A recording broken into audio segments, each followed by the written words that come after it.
अस्सलाम वालेकुम। मेरा नाम नाजिया है।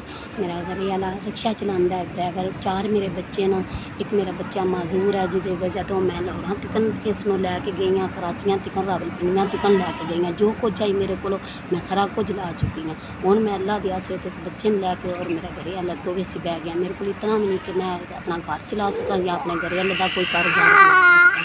मैं बस मेरा घरे जे जिस जगह रही पी भी जगह मेरे भाई की है।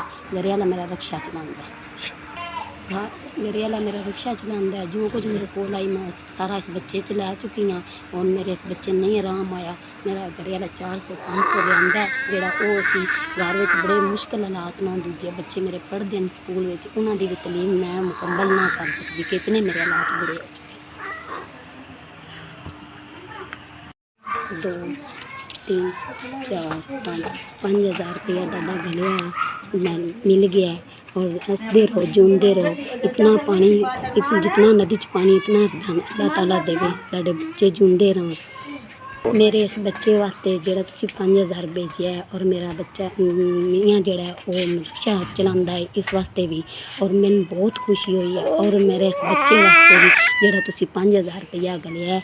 मेरे जोड़ा मेरे बच्चे की दवाई उसी कपड़े उस सोना मैं दानी इतनी दवाइयां तो ज़्यादा देसा ना। अल्लाह ताला दान खुश रखे, आबाद रखे, दाड़ी जिंदगी लम्मी करे मेरे इस माजूर बच्चे वास्ते तुसीं। और जितना इस गरीबां बंदियां वास्ते तुसीं दिंदे पे हो, अल्लाह दान उतना हद तो ज़्यादा नदी तो पानी इतना ज़्यादा देवे।